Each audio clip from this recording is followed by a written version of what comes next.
Farhat Ali Taimur. Episode 710। वो जिसे अपने बेडरूम में देखा था। रात थी, खामोशी थी, काफिराना अदाएं अजाइम को तोड़ रही थीं। जवानी राइफल से निकली हुई गोली की तरह ठाई से दिल को लग रही थी। कोई रोकने टोकने वाला नहीं था। वो जज्बात के धारे में बह गया। सुल्ताना ने साबित कर दिया कि वो फितरतन अय्याश है। उसने दावा किया था कि मैं उसकी तन्हाई में आऊंगी तो वो साबित कदम रहेगा। वो अय्याश नहीं है। मैं उसकी तन्हाई में नहीं गई, कोई और गई। चैलेंज के मुताबिक कोई औरत ही गई और वो शर्त हार गया। अब वो मुझसे नहीं कह सकता था कि मैं उसके दिमाग से चली जाऊं और अपना तनवीमी अमल ख़त्म कर दूं। लेकिन वो हमेशा से आज़ाद और ख़ुद मुख्तार ज़िंदगी गुजारने वाला मेरी पाबंदियों में नहीं रह सकता था। उसने सोनिया को तमाम रुतात सुनाई, उससे मदद तलब की। सोनिया ने कहा, तुम्हारे बयान से जाहिर है कि तुम्हारे दिमाग में आने वाली दुश्मन नहीं है। उसमें ज़रा भी खुद गरजी होती तो वो कहती कि तुम्हें उसके साथ किसी वीराने में रहकर इबादत से भरपूर ज़िंदगी गुजारना चाहिए, क्योंकि वो तुम्हारे पास तन मन सब कुछ हार चली है। लेकिन वो तुम्हें अपने साथ रहने पर मजबूर नहीं कर रही है। सिर्फ शेखुल फारस मरहूम के बयान की उस सच्चाई को कायम रखना चाहती है कि गुनाहगार फरहात मर चुका है। लेकिन तुम शैतान की तरह जिंदा रहना चाहते हो। तुम उस औरत की अजमत को तस्लीम नहीं करोगे, लेकिन मैं उसकी अजमत को सलाम करती हूँ। सोनिया की जहानत और मोहब्बत भरी सुनकर हम दोनों बहनों के दिल खुशी से भर गए। वो सचमुच दिलों को फतह करने वाली औरत है। चश्मे ज़दन में दिमाग से तमाम कदूरतें मिटाकर अपने लिए मोहब्बत भर देती है। फरहात ने उससे पूछा, क्या तुम मेरी मदद नहीं करोगी?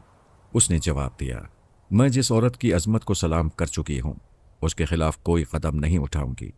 जब वो कहती है कि तुम आज़ाद हो, जीना को अपनी शरीक हयात बना सकते हो, शर्त सिर्फ इतनी सी है कि तुम्हें दुनिया वालों से दूर किसी वीराने में रहना होगा, ताकि तुम कभी इत्तेफाक से भी फरहात की हैसियत से पहचाने ना जा सको।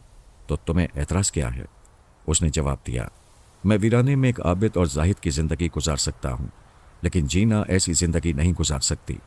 जीना क्या, कोई भी औरत वीराने में नहीं रहना चाहेगी। सोनिया ने कहा, मोहब्बत करने वाली औरत अपने मर्द के साथ वीराने में तो क्या, जहन्नुम में भी ज़िंदगी गुजार लेती है। मेरा दावा है जो औरत तुम्हें शेख मरहूम की राह पर लगाना चाहती है वो सारी ज़िंदगी तुम्हारे साथ वीराने में रहेगी। लेकिन तुम खुद रहना नहीं चाहोगे, क्योंकि वीराने में तुम्हारे मतलब की तितलियां नहीं मिलेंगी। तुम्हें एक ही से गुजारा करना होगा। फरहात उससे नाराज़ हो गया। उससे फरहात का कोई जिस्मानी रिश्ता नहीं था, लेकिन वो सोनिया का महबूब था। मैं नहीं चाहती थी कि सोनिया जैसी महबूब हस्ती का फरहात मुखालिफ हो जाए। मैंने जज्बाती होकर कहा कि उसके दिमाग से हमेशा के लिए चली जाऊंगी।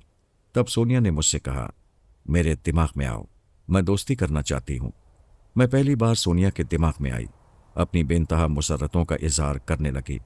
उसे बताया कि मैं शेखुल फारस मरहूम की बेटी हूँ। मेरी एक हमशक्ल बहन सुल्ताना भी उसके दिमाग में है। हम दोनों बारी बारी उसे अपनी दास्तान सुनाती रहीं। वो हैरान होकर कहने लगी, तुम दोनों शेखुल फारस मरहूम की बेटियां हो। इससे ज़्यादा खुशी की बात और क्या हो सकती है? तुम्हें उनके बयान की सच्चाई को बहाल रखने के लिए जो करना चाहिए वो कर रही हो। मैं भी यही करना चाहती हूँ, लेकिन मेरा तरीक़ेकार मुख्तलिफ होगा। तुम दोनों उस पर जबर कर रही हो। मैं जबर के बगैर उसे गुमनाम रहने और गुनाहों से बाज आ जाने पर मजबूर कर दूंगी। हमें यकीन है तुम कुछ भी कर सकती हो, नामुमकिन को मुमकिन बना सकती हो। उसने हमें समझाया, हमें फरहात के दिमाग में नहीं जाना चाहिए। इसके बरक्स जीना के दिमाग में रहकर पहले उसका ब्रेन वॉश करना चाहिए। ब्रेन वॉशिंग का पहला फ़ायदा तो यह है कि मास्कमैन के तनवीमी अमल जानने वालों ने जो जहर उसके अंदर भरा है वो सब निकल जाएगा। तुम बहनों के अमल से उसकी आवाज़ और लहजा बदल जाएगा। इस तरह पास्कल उसे कभी ट्रैप नहीं कर सकेगा। तुम उसके दिमाग में दुनियावी आसाइशों से बेजारी पैदा कर दोगी तो वो फरहात को वीराने में रहने पर मजबूर करेगी। सुल्ताना ने खुश होकर कहा, इसे सही मायनों में जहानत कहते हैं। इतनी सी बात हमारी समझ में नहीं आई कि जीना से सच्चा इश्क करने वाले को हम जीना के ज़रिए ही किसी वीराने में भेज सकते हैं। मैंने कहा, उसका इश्क सच्चा होगा तो वो ज़रूर जीना के साथ कहीं दूर चला जाएगा, वरना अपनी फितरत के मुताबिक नए इश्क के लिए फिर दुनियावी हंगामों की तरफ चला आएगा। सोनिया ने कहा, मेरी प्लानिंग के मुताबिक फरहात कोई नया इश्क नहीं करेगा और न ही जीना से कभी पीछा छुड़ा सकेगा। जब वो उससे बेजार होगा तो उसे नई हसीना के रूप में पेश करूंगी। औरत बाहर से मुख्तलिफ होती है, अंदर से तो वही होती है जैसी सब हुआ करती हैं। जीना हर बार मुख्तलिफ औरत बनकर उसके पास रहा करेगी और ये तुम्हारी टेलीपैथी और हिप्नोटिज्म के जरिए हुआ करेगा। सोनिया ने बड़ी उम्दा तदबीर बताई थी। इस तरह हम फरहाद को ये सबक सिखा सकते थे कि औरत एक ही होती है, ऊपर से उसका रंग और रूप बदलता रहता है। जीना फौज के अंडरग्राउंड सेल में थी। हमने सोनिया के मशवरे के मुताबिक उसका ब्रेन वॉश किया। उसके जहन से पिछली जिंदगी, उसकी आवाज़ और उसका लहजा सब कुछ गुम कर दिया। उसके दिमाग में ये नक्श कर दिया कि वो इंसानी आबादियों से दूर किसी वीराने में अपने महबूब के साथ रहा करेगी। सोनिया ने फरहाद से कह दिया कि उसने प्रिंस डैगर के जरिए जीना का ब्रेन वॉश कराया है। फरहाद जीना से 4 दिन की जुदाई के बाद फौजी अस्पताल गया। वहाँ वो अपने आप को भुलाए बैठी थी। उसने फरहाद को नहीं पहचाना क्योंकि वो प्लास्टिक सर्जरी के जरिए अपना चेहरा तब्दील करा चुका था। चेहरा तब्दील ना होता तब भी उसे ना पहचानती। वो उसे कार में बिठाकर कॉटेज की तरफ ले जाने लगा। जीना को भूख लग रही थी। वो एक होटल में गए। ऐसे वक्त सुल्ताना को शरारत सूझी। रात के 10 बज रहे थे। उसने जीना के दिमाग पर कब्जा जमाकर लड़की से खुद को लड़का समझने पर मजबूर किया। फरहाद के लिए एक मसला पैदा कर दिया। फरहाद ने उसके लिए लड़के का लिबास मुहैया किया, उसे कॉटेज में लाया। वो हैरान था कि दिमाग से पिछली जिंदगी मिट गई है तो लड़की से लड़का बनने की बात कैसे याद रह गई है। उसकी समझ में यही आया कि उसे हिप्नोटिज्म के जरिए ऐसा नहीं बनाया गया था, बल्कि वो कुदरती तौर पर आधी लड़की और आधा लड़का है। सुल्ताना ने दूसरी शरारत ये की कि फरहाद जब जीना को गले लगा रहा था तब उसने जीना के जरिए मेरी हंसी सुनाई। वो चौंक गया, जीना को शुबे की नज़र से देखने लगा। इस शरारत का मकसद ये था कि वो उलझता जाए और समझता जाए कि औरत ये है वो है या कोई और है। आखिर औरत है, सिर्फ उसकी सूरत, आवाज़ और लहजा बदला हुआ होगा। सुल्ताना ने एक बार लहजा बदलकर उसे फिर चौंका दिया। जीना बातों के दौरान एक फ़िक्रा मेरी आवाज़ में बोल गई थी। फरहाद ने झपट कर उसकी गर्दन दबोच ली। उसे शुबा हुआ था कि मैं उसे धोखा देने के लिए जीना के रूप में आई हूँ। उसने कमरे की तमाम लाइट्स ऑन कर दी। जीना को अच्छी तरह टटोल कर देखा तो यकीन हो गया कि वो मेकअप में नहीं है। हकीकतन उसकी दिल नवाज महबूबा जीना ही है। वो बेचारी खौफजदा हो गई थी। फरहाद को दरिंदा समझकर करीब नहीं जाना चाहती थी। फरहाद ने उसे मोहब्बत से और ख्यालखानी से अपने पास बुलाकर अपनी दानिश में उसे टेलीपैथी के जरिए सुला दिया। फिर वो सो गई और फरहाद भी सो गया। लेकिन मैं बेदार हूँ। मैंने आंखें खोल दी हैं। मेरा सर फरहाद के बाजू पर है क्योंकि मैं जीना के सर में हूँ। मैं बड़ी आहिस्तगी से उठकर बैठ गई हूँ। जीना के अंदर चलती हुई मेज़ के पास आ रही हूँ और एक कुर्सी पर बैठकर अपनी दास्तान लिख रही हूँ, लिख रही हूँ, लिख रही हूँ। पता नहीं कितना वक्त गुजर चुका है। फरहाद नींद से बेदार हो गया है, इसलिए मैं अपनी दास्तान यहाँ ख़त्म करती हूँ। वो आ रहा है अपनी दास्तान जारी रखने के लिए। मैं उठकर बैठ गया। आंखें मलते हुए देखा, जीना एक मेज़ के पास कुछ लिख रही थी। अभी सुबह नहीं हुई थी। पता नहीं वो कब से लिख रही थी। मैं बिस्तर से उतरकर आहिस्ता आहिस्ता चलता हुआ उसके पीछे आ गया। उसे मुखातिब नहीं किया। पीछे खड़े रहकर मेज़ पर कागजात का अंबार देखा। फिर उन कागजात पर उसकी तहरीर देखकर हैरान रह गया क्योंकि वो अरबी ज़बान में लिख रही थी, जबकि अरबी ज़बान बिल्कुल नहीं जानती थी। मैंने उसे मुखातिब किया, जीना। उसने सर घुमाकर मुझे देखा। मैंने हैरानी से पूछा, तुम अरबी ज़बान लिख रही हो? ये जीना नहीं लिख रही है, मैं लिख रही हूँ। क्या बकवास है। तुम जीना हो और कहती हो कि जीना नहीं लिख रही है। मेरे महबूब, समझने की कोशिश करो। मैं तुम्हारी जीना ज़रूर हूँ, मगर ये मैं नहीं, वो लिख रही है।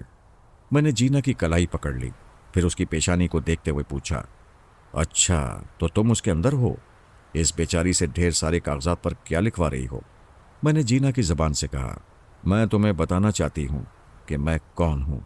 इन कागजात पर मेरी दास्तान हयात लिखी हुई है। सुनना चाहो तो सुनो। वो तमाम कागजात को तरतीब से रखकर अरबी पढ़ने और उसका तर्जुमा सुनाने लगी। मैं शायद ना सुनता, लेकिन दास्तान की इब्तिदा में ये सुनकर चौंक गया कि वो शेखुल फारस मरहूम की बेटी है। मोअज़्ज़िज़ दोस्तों, क्या आप भी चौंक गए थे? प्लीज़ ज़रा दम लें। अगली सत्रों में सोनिया, लैला और सुल्ताना की प्लानिंग का कबाड़ा करने वाला हूँ। वो मज़ीद चौंका देने वाला मरहला होगा। मैं उसे क्या समझ रहा था और वो क्या निकली। मुझे रफ्ता रफ्ता यकीन हो रहा था कि वो मेरे दुश्मनों से ताल्लुक़ रखती है। अभी वो मुझे अपना असीर बना रही है। जब मुझसे दिल भर जाएगा तो मुझे दुश्मनों के हवाले कर देगी। दूसरा ख्याल ये था कि वो शेखुल फारस मरहूम की एक अक़ीदतमंद है। मरहूम के मुतय्यन किए हुए रास्ते पर मुझे चलाना चाहती है, लेकिन नेक इरादा रखने के बावजूद एक सस्ती औरत है और अपनी हविस पूरी करने के लिए मेरी तन्हाई में आती है। लेकिन वो मेरे अंदाजे के खिलाफ बहुत ज़्यादा मोतबर और मुक़द्दस साबित हुई। वो जज्बाती और अपने जिस्म को सस्ता करने वाली औरत नहीं थी। शेखुल फारस मरहूम की साहबजादियों के मुताल्लिक़ ऐसा तसव्वुर भी नहीं किया जा सकता था। उनकी तालीम और तरबियत ने उन्हें नफ्स पर काबू पाना सिखाया था। उन्हें तमाम ख्वाहिशात को अपने ताबे रखने के सिलसिले में इतनी महारत थी कि आज तक उनकी पारसाई पर हर्फ नहीं आया था। किसी ने उनके बदन पर एक उंगली भी नहीं रखी थी। लैला ने या सुल्ताना ने मेरी तन्हाई में आने का जो ड्रामा किया था वो महज ड्रामा था। उनकी जगह एक बाजारी औरत मेरे पास आई थी। उन्हें ऐसी हरकत इसलिए करनी पड़ी कि मैंने चैलेंज किया था। अगरचे आशिक मिजाज हूँ, लेकिन वो मेरी ख्वाबगाह में आएगी तो मैं हविस का ग़ुलाम नहीं बनूंगा। और उसने कहा था, तुम साबित कदम रहे और मुझे हाथ न लगाया तो मैं हमेशा के लिए तुम्हारे दिमाग से चली जाऊंगी। लेकिन लैला बहुत दूर की चीज़ है। मैं एक बाजारी औरत को देखकर बहक गया था, शर्त हार गया था, इसलिए उसने मुस्तकिल मेरे दिमाग पर कब्जा जमा रखा था। उसकी दास्तान सुनने के बाद मैं जीना के सामने गुमसुम बैठा रहा, क्योंकि वो जीना के अंदर मौजूद थी। मेरा सर झुक गया था, इसलिए नहीं कि वीराने में जाकर रिहाइश इख्तियार करने के मशवरे को तस्लीम कर रहा था। ये तो मुझसे कभी नहीं होगा। मेरा सर दो बातों से झुक गया था। एक तो ये कि वो एक अजीम बुजुर्ग और आलिम दीन और अल्लाह वाले की बेटी थी, और दूसरी बात यह कि वो निहायत पारसा थी। कोई शिकारी उसे शिकार नहीं कर सकता। ऐसी औरत की इज्जत करनी चाहिए, लेकिन बुरा हो मर्दाना ज़हनियत का।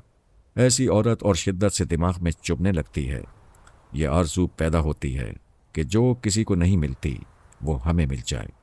उसने दास्तान सुनाने के बाद चंद अहम बातें छुपा ली थीं। मसलन ये नहीं बताया कि उसने तनवीमी अमल के ज़रिए जीना के अंदर वीराने में रहने की ख्वाहिश पैदा कर दी है, और ये भी नहीं बताया कि मैं कभी जीना से बेजार हो जाऊंगा तो वो सोनिया के मशवरे के मुताबिक जीना का चेहरा बदल कर नए रूप और नए अंदाज में फिर उसे मेरी ज़िंदगी में दाखिल कर देगी। यानी ये औरतें मुझे किसी नए गुनाह का मुर्तकिब नहीं होने देंगी, और किसी नई शिकार होने वाली की इज्जत भी मुझसे महफूज रहेगी। बड़े नेक इरादे थे, बड़ी उम्दा प्लानिंग थी। मुझे पहली बार शिद्दत से एहसास हुआ कि मैं इश्क के नाम पर गुनाह करता हूँ। अगरचे मैंने कभी किसी पर जबर नहीं किया, कभी टेलीपैथी के ज़रिए किसी को अपनी तन्हाई में आने पर मजबूर नहीं किया। आने वालियाँ खुद अपनी मर्ज़ी से चलकर आईं, फिर भी ये गुनाह है। हम अपनी खूबरूई, अपनी मर्दानगी और एक के बाद दूसरी हसीना को फतह करने के ज़ोम में इसे गुनाह समझने से इनकार करते हैं, तब भी ये गुनाह ही है। गुनाहगार की एक पहचान ये है कि वो बूढ़ा होकर भी गुनाह को गुनाह नहीं समझता, बल्कि खुद को बूढ़ा भी नहीं समझता। मैं जिस्मानी और दिमागी तौर पर तवाना और तंदुरुस्त हूँ। मुझ जैसों को बूढ़ा नहीं कहा जा सकता, लेकिन उम्र के एतबार से मेरे बेटे जवान हो चुके हैं। उनके हवाले से मैं बुजुर्ग हूँ। अब मुझे एक मोहतात और महज़्ज़ब ज़िंदगी गुजारनी चाहिए, या अगर मैं महज़्ज़ब होने का दावा करता हूँ तो मुझे अंदर छुपी हुई थोड़ी बहुत गलासत को बाहर निकाल कर फेंक देना चाहिए। आदमी अपनी अकल से बहुत कुछ बदल सकता है, लेकिन उम्र तब्दील नहीं कर सकता। वो बचपन में जवान नहीं हो सकता, और जवानी में बूढ़ा नहीं बन सकता, और बुढ़ापे में जवानी वापस नहीं ला सकता। जब वो ऐसा नहीं कर सकता तो उसे अपनी उम्र के मुताबिक अपने मिजाज को और अपने आमाल को बदलना चाहिए। देखा जाए तो मैं लैला और सुल्ताना की प्लानिंग से पहले खुद को बदल चुका था। ये फैसला कर चुका था कि जीना के साथ अज़वाजी ज़िंदगी गुजारूंगा।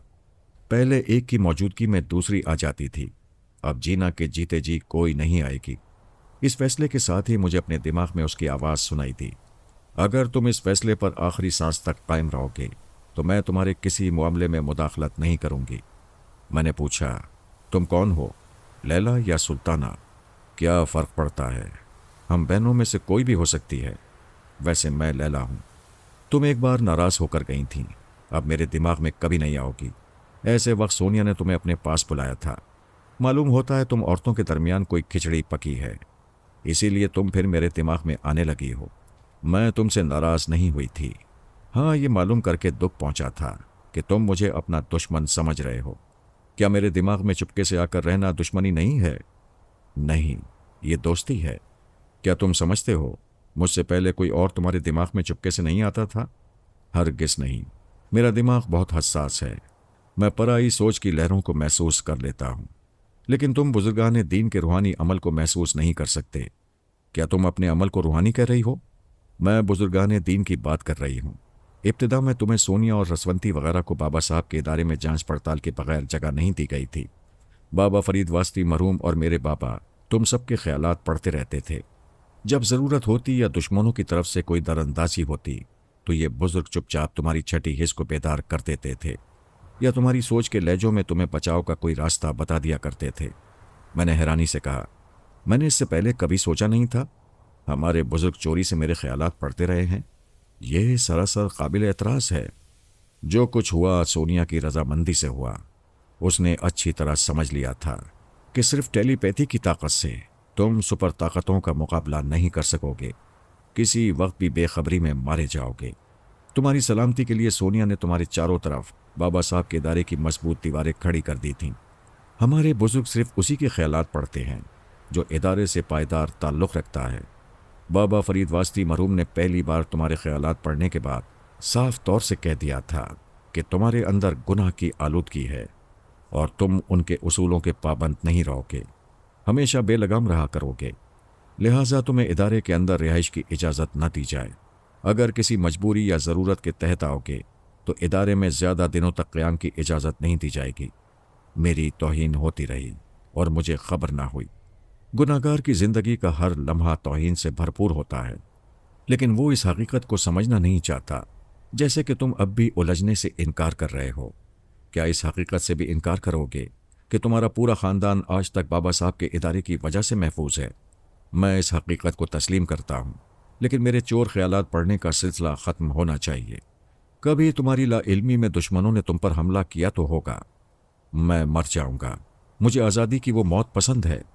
दुश्मन तुम्हें जिंदा रखकर किसी मुसीबत में मुब्तला कर सकते हैं। सोनिया और रसवंती को तुम्हारे बेटों को मजबूर कर सकते हैं। तुम्हें रिहा करने की शर्त मानकर बाबा साहब के इदारे के खुफिया राजों का सौदा कर सकते हैं। मेरी फैमिली का कोई मेंबर उस इदारे से गद्दारी नहीं करेगा। ये तुम कह रहे हो। किसी मौके पर तुम्हारी जान बचाने के लिए खून के रिश्ते कमज़ोर पड़ सकते हैं। तुम्हारी आज़ादी के दो ही रास्ते हैं। एक तो ये कि तुम्हारा पूरा ख़ानदान बाबा साहब के इदारे से क़तए ताल्लुक़ कर ले, उस इदारे से हमेशा के लिए निकल जाए। मेरे बीवी बच्चे एहसान फरामोश नहीं हैं। वो मरते दम तक उस इदारे की खिदमत करते रहेंगे जहां उन्हें नादीदा मसाइब से तहफ़्फ़ुज़ हासिल होता है। दूसरा रास्ता यह है कि दुनिया वालों से दूर जीना के साथ कहीं चले जाओ। ना किसी के दोस्त बनो, ना किसी के दुश्मन। आखिर आ गई अपने मकसद पर। अब ये बात मुझे बुरी नहीं लगेगी, क्योंकि तुम शेखुल फारस मरहूम की साहबजादी हो। मैंने उनकी नेक हिदायत पर अमल नहीं किया था। अब आजमाइश के तौर पर किसी वीराने में जाऊंगा और देखूंगा कि जीना मेरी मोहब्बत की खातिर कितने अरसे तक वहां मेरा साथ देगी। जो औरत साथ ना दे वो जिंदगी की साथी नहीं हो सकती। ऐसी औरत के मुकाबले में एक बुजुर्ग के बयान की सच्चाई को अहमियत देना चाहिए। मैंने थोड़ी देर तक सोचने के बाद कहा, यह बात समझ में आ गई है कि तुम अपने वालिद के नेक मकासद को पूरा करने मेरे पास आती हो। तुम्हारा कोई ज़ाती मकसद या किसी तरह का लालच नहीं है। अगर मैं एक बुजुर्ग के बयान की सच्चाई को कायम रखने के लिए इंसानी आबादी से दूर चला जाऊं तो तुम भी मेरे दिमाग से चली जाओगी। खुदाए बुजुर्ग को बरतर की कसम, जिस लम्हा तुम इंसानी आबादी से दूर जाने के लिए सफ़र का आगाज़ करोगे, मैं उसी लम्हे तुम्हारे दिमाग को आज़ाद कर दूंगी। मेरे वालिद मरहूम ने मुझे सच्चाई का दर्स दिया है। मैं उस सच्चाई की कसम खाकर कहती हूँ कि ये देखने भी नहीं आऊँगी कि तुम कहाँ गए हो और क्या कर रहे हो। तुमसे दूर रहकर सोनिया, पारस और अली तैमूर के ज़रिए सिर्फ इतना मालूम करूँगी कि तुम अपने वादे पर कायम हो या नहीं। यानी इतनी सी मालूमात के लिए भी मैं तुम्हारे दिमाग में नहीं आऊँगी। ठीक है, मैं फ़ैसला करता हूँ कि मुझे कहाँ जाना चाहिए। मैं आज ही जीना के साथ एक नए सफ़र का आगाज़ करूँगा। तो फिर इसी लम्हे से मैं जा रही हूँ। तुम 12 घंटे के अंदर सोनिया को सिर्फ इतना बता देना कि वादे पर अमल कर चुके हो। खुदा हाफिज। जीना बोलते बोलते चुप हो गई। उसकी आंखें बंद हो गईं। कॉटेज में गहरी खामोशी छा गई। मैंने कहा, लैला, तुमने अचानक ही खुदा हाफिज कह दिया। मुझे भी अलविदाई अंदाज में कहने दो कि मैं तुम्हें दुश्मन समझता रहा, लेकिन तुमने कभी दुश्मनी नहीं की। तुम सही मायनों में एक आलिम दीन की साहबजादी हो। मैं हमेशा तुम्हारी इज्जत करता रहूँगा और तुम्हें याद करता रहूँगा। ये आखिरी फ़िक्रा मैंने अपनी फितरत के मुताबिक कहा। वो मेरे दिमाग में कहीं आहिस्तगी के साथ नक्श हो गई थी। मैंने उसे देखा नहीं था, उसके हुस्न का तस्करा सुना था। और उसकी काबिलियत ने तो बेहद मुतासिर किया था। जो हर लिहाज से काबिल दीद हो और उसके दीदार ना हुए हों, उसे देखने की आरज़ू दिल में फांस की तरह चुप कर रह जाती है। अभी मैं इस हकीकत को नहीं समझ रहा था क्योंकि जीना मेरे सामने थी। जीना ने आंखें खोलकर देखा, कॉटेज के इस कमरे पर एक नज़र डाली, फिर एक हाथ से सर को थाम कर कहने लगी, अभी मुझे कुछ हो गया था? मैंने पूछा, क्या हो गया था? मैं ज़बान से बोलती जा रही थी, लेकिन समझ में नहीं आ रहा था कि क्या बोल रही हूँ। मेरी आंखें खुली हुई थीं। मैं तुम्हें देख रही थी, लेकिन ऐसे वक्त ये कमरा नहीं था। पता नहीं हम कहाँ थे। मैं उठकर उसके पास आ गया, उसके शाने पर हाथ रख कर कहने लगा, तुम अपनी पिछली जिंदगी भूल चुकी हो। ये नई जिंदगी तुम्हारे लिए अजनबी है। आइंदा ऐसा नहीं होगा जैसा अभी हो चुका है। मुझे इस कॉटेज से डर लगता है। पिछली रात तुम मुझे मार डालना चाहते थे। तुमने मुझसे दुश्मनी भी की और मोहब्बत भी, और अभी मैं समझती हूँ कि तुम्हारे पास होते हुए भी कहीं गुम हो गई थी। इस कॉटेज में आसेब हैं। मुझे यहाँ से कहीं दूर ले चलो। हम अभी जाएंगे। तुम ज़रूरी सामान पैक करो। मैं पासपोर्ट वगैरह का इंतज़ाम कर रहा हूँ। नए सफ़र के लिए अहम कागजात हासिल करना कोई मसला नहीं था। फ्रांस के आला सरकारी अफसरान ने 1 घंटे में हम दोनों के पासपोर्ट और दूसरे ज़रूरी कागजात फराहम कर दिए। मैं 2 घंटे बाद जीना को लेकर पेरिस से रवाना हो गया। अब देखना यह है कि नया सफ़र मुबारक होता है या मुझे नए मसाइल के जहन्नुम में पहुंचाता है। मेरी दास्तान यूं चल रही थी कि मैंने और सोनिया ने ट्रांसफार्मर मशीन के ज़रिए पैदा होने वाले दुश्मनों को बेनकाब करने का अज़्म किया था। मैं जोरा जोरी के बाप कर्नल जैकब वॉलबर्ग के दिमाग से 16 टेलीपैथी जानने वालों के नाम और पते मालूम कर चुका था। मेरा ख्याल था कि मैं ही ये कारनामा अंजाम दे रहा हूँ, लेकिन सुनने वाले जान गए हैं कि लैला और सुल्ताना भी कर्नल के दिमाग से ऐसी मालूमात हासिल कर चुकी हैं।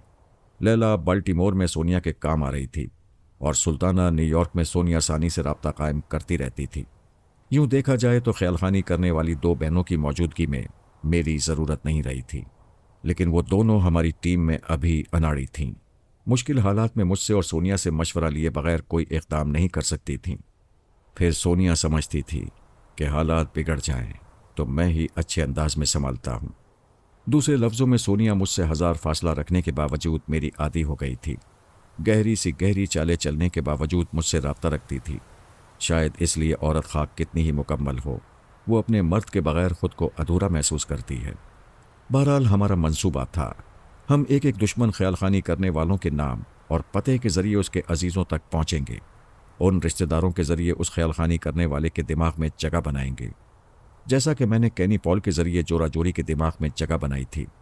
फिर जोरा जोरी के ज़रिए मिक्की मैथ्यू को ट्रैप किया था। अब सोनिया मिक्की मैथ्यू के बाप साइमन की बीवी बनकर बाल्टीमोर पहुंची हुई थी और अली तैमूर जिम्मी मैथ्यू बनकर मैरीलैंड आ गया था। मैरीलैंड में दिल वालों की रौनक लगी रहती थी। रात होते ही रोशनियां जगमगाने लगती थी। औरतों के मेकअप से भरे हुए चेहरे उन रोशनियों में फरेब देते थे। कोई हसीन ना हो तब भी वो जवान छोकरी दिखाई देती थी, लेकिन वैली के हुस्न में फरेब नहीं था। वो हकीकतन 17 बरस की नौखेज दोशीज़ा थी, बिल्कुल गुल बदन लगती थी। अली तैमूर किसी गुल बदन को छूने का कायल नहीं था, बल्कि किसी से मुतासिर होना जानता ही ना था। सोनिया ने उसे बताया था कि एक दुश्मन टेलीपैथी जानने वाले का नाम पॉल हॉपकिंस है।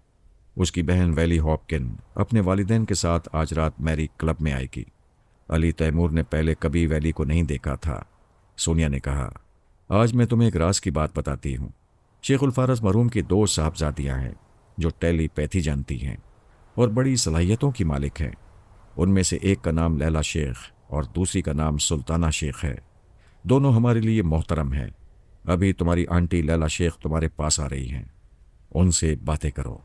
लैला ने उसके पास आकर कहा, हेलो अली तैमूर, मुझे तुम्हारे जैसे काबिल बेटे के पास आकर बहुत खुशी हुई है और मेरे लिए ये फ़ख्र की बात है कि शेख मरहूम की साहबजादी मेरी आंटी हैं और मुझे बेटा कहती हैं। क्यों ना हम पहले कोड वर्ड्स मुकर्रर कर लें? क्या ये ठीक रहेगा? Sweet aunty for Ali. हाँ ठीक है, मैं मैरी क्लब में तुमसे रब्ता करूँगी। जब वो मैरी क्लब पहुँचा तो उसकी समझ में नहीं आया कहाँ वक्त गुजारे। वो इतनी जल्दी डाइनिंग हॉल में जाना नहीं चाहता था। डांस फ्लोर पर जाने का मतलब होता कि किसी हसीना के साथ रक्स करना पड़ता। वो कभी शराब को हाथ नहीं लगाता था, इसलिए बार में नहीं जाना चाहता था। वो गेम हॉल में आ गया। जहां नौजवान लड़के लड़कियां मुख्तलिफ खेलों में मसरूफ़ थे। नौजवानों के हॉल में उम्र रसीदा औरतें भी मेकअप के जरिए जवान बनकर आ गई थीं, लेकिन नौखेज़ दोशीज़ाओं के सामने हजार मेकअप के बावजूद भी उनकी उम्र का भांडा फूट जाता था। ऐसी ही एक हसीन लड़की पिस्तौल शूटिंग के गेम में कामयाबी हासिल करने की कोशिश कर रही थी। उसके आसपास 2 लड़कियां और 3 लड़के खड़े हुए थे। सब बारी बारी कोशिशें कर रहे थे, लेकिन 2-3 टारगेट ऐसे थे जो गोलियां लगने से बच जाते थे। अली ने उनके पास आकर पूछा, क्या मैं एक बार कोशिश करूं? लड़की पिस्तौल वाले बटन के पास से हटकर कहने लगी, हाँ ज़रूर, लेकिन नाकामी होगी। अली ने कहा, नाकामी इसलिए होती है कि शूट करने वाले टारगेट की हरकतों को समझ नहीं पाते। मैं तुम्हारे पीछे खड़ा रहकर ये गेम देख रहा था, अब तुम देखो। उसने मशीन को ऑन किया, फिर पिस्तौल के बटन को उसकी मखसूस तरतीब और वक्फे से दबाता चला गया। तड़तड़ाहट की आवाज़ के साथ मशीन के अंदर खड़े हुए टारगेट गिरते गए। जो टारगेट पहले बच गए थे वो भी यके बाद तीगरे ढेर हो गए। तमाम लड़कियां और लड़के तालियां बजाकर उसे दाद देने लगे।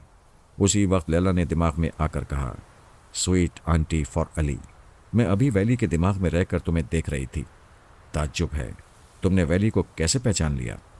आंटी, मैंने नहीं पहचाना है। क्या वैली मेरे करीबी है? हाँ, तुम्हारे बाएं तरफ पिंक कलर के लिबास में है। वो हल्के गुलाबी रंग के लिबास में गुलाब की कली लग रही थी। पलके उठाए बड़ी बड़ी मखनातीसी आंखों से कदावर अली को देख रही थी और कह रही थी, ताज्जुब है, एक निशाना भी खता नहीं हुआ। क्या तुम फौजी निशानेबाज हो? फौज से मेरा ताल्लुक नहीं है। मैं वॉशिंगटन के एक बड़े पब्लिशर साइमन का बेटा हूँ। मेरा नाम जिम्मी मैथ्यू है। उसने मुसाफे के लिए हाथ बढ़ा दिया। वो हाथ मिलाते हुए कहने लगी, मेरा नाम वैली हॉपकिन है। अली ने पूछा, तुमने मेरे हाथ में हाथ दिया है ना? हाँ, क्या ये मेरा हाथ नजर नहीं आ रहा है? नहीं तो मक्खन की टिकिया लग रहा है। इस बात पर सब हंसने लगे। वो भी मुस्कुरा रही थी। अली ने कहा, मैंने इतनी कामयाब शूटिंग की है, मुझे इनाम मिलना चाहिए। वो कहने लगी, इनाम मांगा नहीं जाता, हासिल किया जाता है। हासिल करूंगा तो नाराज हो जाओगी। वो झेंप गई, हया से सुर्ख पड़ गई। अली ने झुककर आहिस्तगी से कहा, मैं चाहता हूं इनाम के तौर पर मेरे साथ डिनर करो। मैं मम्मी और डैडी के साथ आई हूं, हम उन्हें भी डिनर में शरीक कर लेंगे। शायद वो राजी ना हो। मुझे तुम्हारी रजामंदी चाहिए। चलो मैं उनसे बात करती हूँ। वो वैली के साथ चलता हुआ पार में आ गया। उसके माँ बाप एक मेज़ के अतराफ बैठे विस्की पी रहे थे। वैली ने उनसे अली का तारुफ कराया। उसके बाप ने उठकर मुसाफा करते हुए कहा, अच्छा, तो तुम साइमन मैथ्यू के बेटे हो। भाई, तुम्हारा बाप तो ख़तरनाक सहाफ़ी है। हुक्मरान उसे खुश रखने की कोशिश करते हैं। क्या आप ये कहना चाहते हैं कि मेरे डैडी आला हुक्काम को ब्लैकमेल करते हैं? ओह नो, तुम तो नाराज़ हो गए। मैं तो तुम्हारे बाप को एक बहुत बड़ा आर्टिस्ट, बहुत बड़ा सियासतदान तस्लीम कर रहा हूँ। आओ बैठो। क्या पियोगे? मैं शराब नहीं पीता। इसका मतलब है तुम बहुत अच्छे और सही लड़के हो, वैली ने कहा। डैडी ये मुझे डिनर के लिए कह रहे हैं। हाँ हाँ, ज़रूर जाओ बेटी, एंजॉय करो। वो अली के साथ चली गई। उसका बाप उन्हें जाते हुए देख रहा था। बीवी ने पूछा, क्या देख रहे हो? क्या लड़का पसंद आ रहा है? लैला आराम से उसके दिमाग में पहुंच गई थी। वो शराब पी रहा था, सांस नहीं रोक सकता था। उसने बीवी से कहा, हाँ, मैं सोच रहा था जिम्मी के बड़े भाई मिक्की मैथ्यू से वैली का रिश्ता हो जाए तो टेलीपैथी जानने वाले 2 खानदान एक हो जाएंगे। क्या मिक्की मैथ्यू टेलीपैथी जानता है? हाँ, हमारे बेटे की तरह उसे भी ट्रांसफार्मर मशीन से गुजारा किया है। मगर हमारी बेटी जिम्मी से मोहब्बत कर रही है।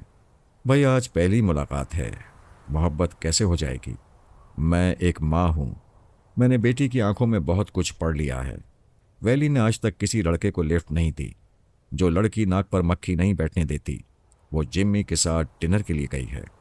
चलो, क्या फ़र्क पड़ता है, जिम्मी से ही शादी हो जाए तो दोनों ख़ानदान एक हो जाएंगे। लैला थोड़ी देर तक मालूमात हासिल करती रही। फिर सोनिया के पास आकर कहने लगी, सिस्टर, बड़ी ज़बरदस्त मालूमात हासिल हुई है। वैली का बाप हॉपकिन मिलिट्री इंटेलिजेंस का चीफ है। जिस खुफिया इदारे में ट्रांसफार्मर मशीन छुपा कर रखी गई है, वहाँ ये दिन के 12 बजे से शाम 6 बजे तक ड्यूटी पर होता है। ये शख्स रोज़ सुबह योगा की वर्जिशें करता है। हफ्ते में 1 दिन शराब पीता है। आज ये कम वक्ती से पी रहा था। मुझे इसके दिमाग में जगह मिल गई, लेकिन ड्यूटी के वक्त मैं इसे ट्रैप नहीं कर सकूंगी। सोनिया ने पूछा, इसके अलावा और कितने अफसरान और फौजी जवान वहाँ ड्यूटी देते हैं, और उन सब की ड्यूटी के औकात क्या हैं? उनमें से कितने अफराद योगा के माहिर हैं? उस मशीन के लिए ज़बरदस्त हिफाजती इंतजाम किए गए हैं। वहाँ का एक एक अफसर, एक एक फौजी जवान योगा का माहिर है। कोई टेलीपैथी जानने वाला उसे ट्रैप नहीं कर सकता। जगह जगह इलेक्ट्रॉनिक आलात हैं। टीवी कैमरों के जरिए हर शख्स की हरकत को देखा जाता है। जहाँ मशीन रखी गई है वहाँ चारों तरफ बिजली के नादीदा तार हैं। मिलिट्री का एक अय्यार अफसर उन नादीदा तारों के स्विच को जानता है। दूसरा अफसर मशीन वाले हॉल में दाखिल होने का रास्ता जानता है। तीसरा अफसर इलेक्ट्रॉनिक आलात के कंट्रोलिंग सिस्टम को जानता है। एक अफसर जिस शोबे का इंचार्ज है उसका इल्म दूसरे अफसर को नहीं होता। हत्ता कि वहाँ के अफसरान एक दूसरे से वाकिफ नहीं रहते। उन्हें एक दूसरे से वाकफियत हासिल करने की इजाज़त नहीं है। तुमने काफ़ी मालूमात हासिल की हैं। वहाँ कोई फ़ौजी मुसल्ला नहीं रहता। वहाँ का एक एक फ़र्द हथियार के बगैर जंग करने वाला ज़बरदस्त फाइटर है। पिछली बार फरहाद और अली तैमूर ने ऐसे ही 2 खुफिया अड्डों में धमाके कराए थे और ट्रांसफार्मर मशीनों को तबाह किया था। मौजूदा खुफिया अड्डे में कोई हथियार और आतिशी मादा नहीं रखा गया है। उस मशीन को तोड़ने का कोई सामान नहीं है। वो खुफिया अड्डा कहाँ है? मिशिगन में। उस अड्डे के 3 अतराफ मिशिगन झील है। तीनों तरफ झील के रास्ते। अड्डे में दाखिल होने का कोई रास्ता नहीं है। वो अड्डा किसी इंजीनियर ने तामीर किया होगा। मैं समझ गई। उस इंजीनियर को वहाँ के खुफिया दरवाज़ों और रास्तों का इल्म होगा। अगर उसका दिमाग मेरी मुट्ठी में आ जाए तो उस अड्डे की तमाम तफसीलात मालूम हो जाएंगी। मैं यही चाहती हूँ। वैली का बाप इस सिलसिले में कुछ नहीं जानता था। वैसे ये बात समझ में आ गई है कि जितने अफराद को टेलीपैथी सिखाई गई है उनके वालिदैन का ताल्लुक़ फ़ौज और इंटेलिजेंस से है। वो इंजीनियर भी फ़ौजी होगा। उसका भी कोई बेटा या रिश्तेदार ट्रांसफार्मर मशीन से गुजरा होगा। ऐसे 16 नाम और पते हमें मालूम हैं। हम उन 16 में से किसी न किसी के ज़रिए उस इंजीनियर तक पहुंच जाएंगे। बिल्कुल ठीक। तुम वैली के बाप को कुछ और टटोल कर देखो। मैं जा रही हूँ। फराद के मुतालिक बताओ। वो जीना को लेकर पेरिस से निकल गया है। बाद में मुझसे रब्ता करेगा। लैला चली गई। सोनिया खला में तकने लगी। वो कुछ सोच रही थी। सोचने का अंदाज बता रहा था कि दुश्मनों की शामत आने वाली है। अली तैमूर वैली के साथ डाइनिंग हॉल में जाना चाहता था। वो हाथ पकड़कर कहने लगी, इतनी जल्दी खाओगे? अभी तो 8 बजे हैं। मैं देर से खाऊंगा, लेकिन हम हॉल में बैठकर बातें तो कर सकते हैं। वो हंसते हुए कहने लगी, तुम हॉल में बैठकर बातें करोगे? तुम्हें किसी लड़की के साथ वक्त गुजारना नहीं आता? वो बात यह है कि मैंने कभी किसी लड़की से दोस्ती नहीं की। मैं भी पहली बार तुमसे दोस्ती कर रही हूँ। पता नहीं तुम्हारे अंदर क्या कशिश है। मैं तुम्हारे बाजुओं में सिमट कर डांस करना चाहती हूँ। वो इश्क के ऐसे ही मरहले से कतरा रहा था, लेकिन वो उसे पकड़कर डांस फ्लोर पर ले आई और रक्स करने लगी। तुम अच्छी हो। रक्स अच्छा नहीं है। मुझे थरकना और मटकना अच्छा नहीं लगता। क्यों अच्छा नहीं लगता? अपने अपने मिजाज की बात है। मुझे संजीदगी पसंद है और ये सब गैर संजीदा हरकतें हैं। तुम अजीब हो। आज का हर नौजवान डिस्को का दीवाना है। तो फिर मैं नौजवान नहीं हूँ। ज़रा गौर से देखो, शायद मैं बूढ़ा हो गया हूँ। वो हंसते हुए डांस फ्लोर से बाहर आ गई। क्लब की बालकोनी से समंदर नजर आ रहा था। कई हेडलाइट्स के जरिए दूर तक साहिल और समंदर को रोशन रखा गया था। वो बालकोनी में आ गई। उसकी गर्दन में बाहें डालकर कहने लगी, मुझे तुम्हारी संजीदगी अच्छी लग रही है, लेकिन संजीदगी का मतलब ये नहीं है कि तुम मेरी क़ुर्बत को महसूस ना करो। वो दिल ही दिल में परेशान होकर कहने लगा, ओह, मैं क्या करूं? पारस होता तो अब तक तुम्हारी क़ुर्बत की ऐसी की तैसी कर चुका होता। ये मम्मा ने मुझे कहाँ ला के फंसा दिया है। वो हैरानी से बोली, तुम गहरी गहरी सांसें क्यों ले रहे हो? क्या मेरे गले लगने से तकलीफ हो रही है? मुझे घबराहट हो रही है। मम्मी कहती हैं शादी से पहले अपनी इज्जत के शीशे को ठेस नहीं पहुंचाना चाहिए। वो बेख्तियार हंसने लगी।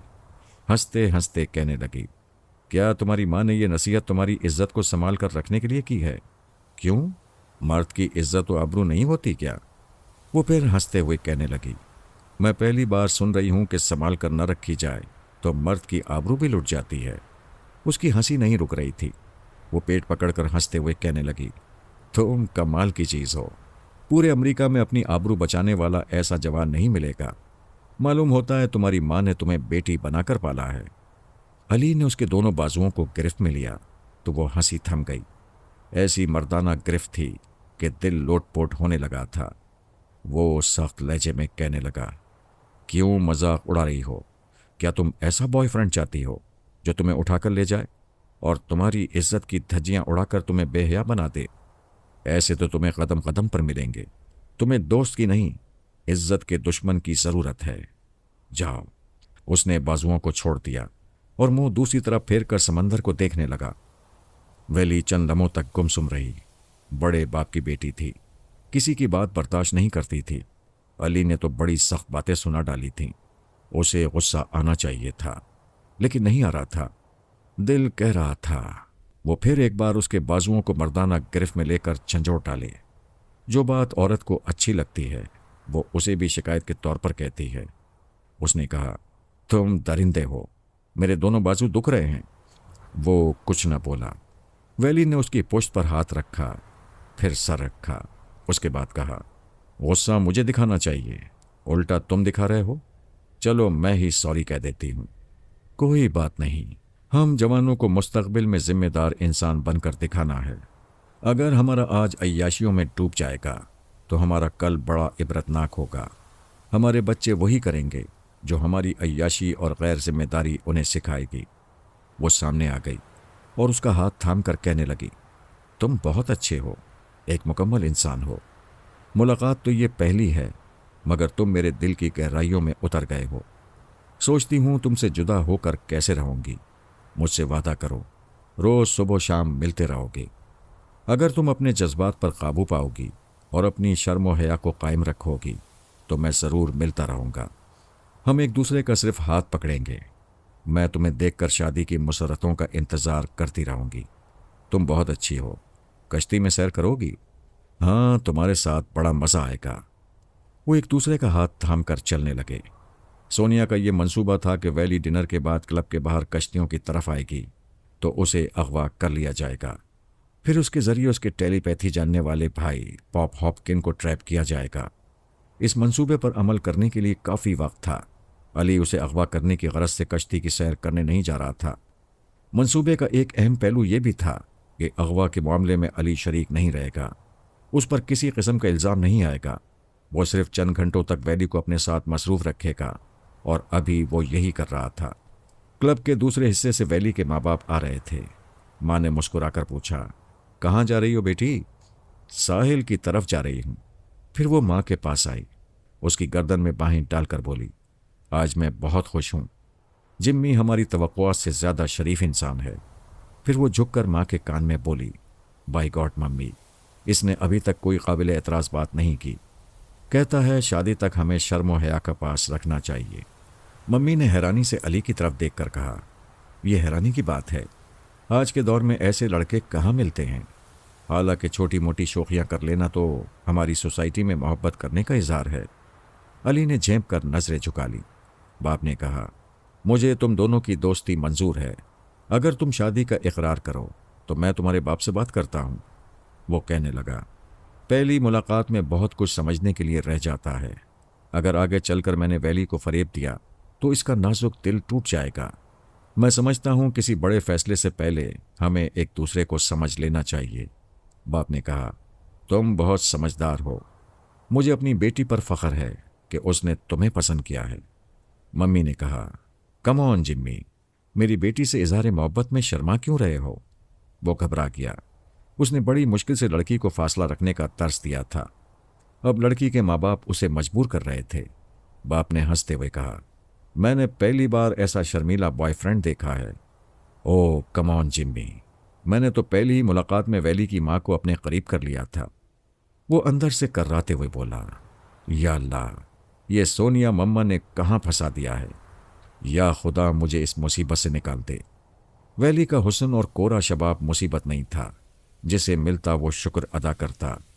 लेकिन अली नाशुक्रा था, अपने मिजाज और अपनी तहजीब से मजबूर था।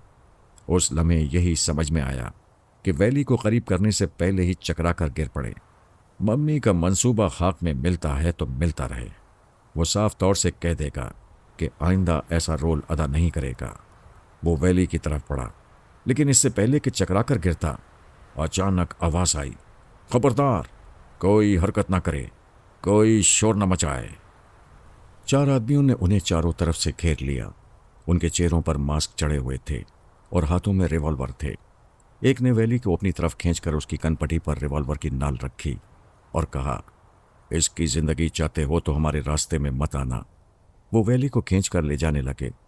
वो जाते जाते अली को मदद के लिए पुकार रही थी। माँ रो रही थी। बाप बेबसी से पेचोताप खा रहा था। अली नागवारी से सोच रहा था, मम्मा का मंसूबा मेरी तौहीन का सबब बन गया है। इन लोगों को मेरी मौजूदगी में अगवा नहीं करना चाहिए था। ये कैसी बेबसी है कि मैं वैली को बचा सकता हूँ, लेकिन बचा नहीं सकता। उस लड़की को शर्म और शराफत का दर्स दे रहा था और अब उसी से दुश्मनी कर रहा हूँ।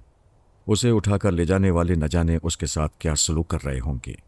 वैली का बाप दौड़ता हुआ फ़ोन करने गया था। अली भी सोनिया से फ़ोन पर शिकायत करना चाहता था। उसी वक्त लैला ने आकर कहा, अली दौड़ो, हम धोखा खा रहे हैं। वैली को ले जाने वाले हमारे आदमी नहीं हैं। वो एकदम से उछल पड़ा, तेजी से दौड़ता हुआ क्लब के बाहर आ गया। वो लोग वैली को एक बड़ी मोटर बोट में डालकर उसे स्टार्ट कर रहे थे। अली ने अंदाज़ा लगा लिया कि इतना फासला तय करने तक उनकी मोटर बोट स्टार्ट होकर आगे बढ़ जाएगी। उसने दूर ही से अपनी मोटर बोट में छलांग लगाई, लंगर खोला, उसे स्टार्ट किया। वो जा रहे थे। ये भी उनके पीछे रफ्तार बढ़ाने लगा। आगे पीछे तेज़ रफ्तारी का मुजाहरा होने लगा। आगे वालों ने फायरिंग शुरू कर दी। अली ने कोट के अंदर से रिवॉल्वर निकाला, लेकिन जवाबी फायरिंग नहीं की। उन्हें यह समझाना चाहता था कि वो निहत्था है। मुसलसल फायरिंग के बाद उन्हें यकीन हो गया कि वैली का आशिक जोश में आकर खाली हाथ ताक़ुब कर रहा है। उन्होंने रफ्तार ज़रा सुस्त कर दी ताकि वो करीब आए तो उसे गोलियों से छलनी कर दिया जाए। लेकिन फासला कम हुआ तो उनकी तवक्को के खिलाफ अली ने फायरिंग शुरू कर दी। करीब आने का मकसद ये था कि निशाना सही लगे और कोई गोली वैली को नुकसान ना पहुंचाए। जब इतनी एहतियात के साथ हमला हो तो भला नाकामी कैसे हो सकती है। अगवा करने वाले 2 दुश्मन उलटकर पानी में चले गए, बाकी 2 रह गए। तीसरा ड्राइवर था। उसने जान बचाने के लिए रफ्तार तेज कर दी। दोनों मोटर बोट्स फिर तेजी से आगे पीछे दौड़ने लगी थीं।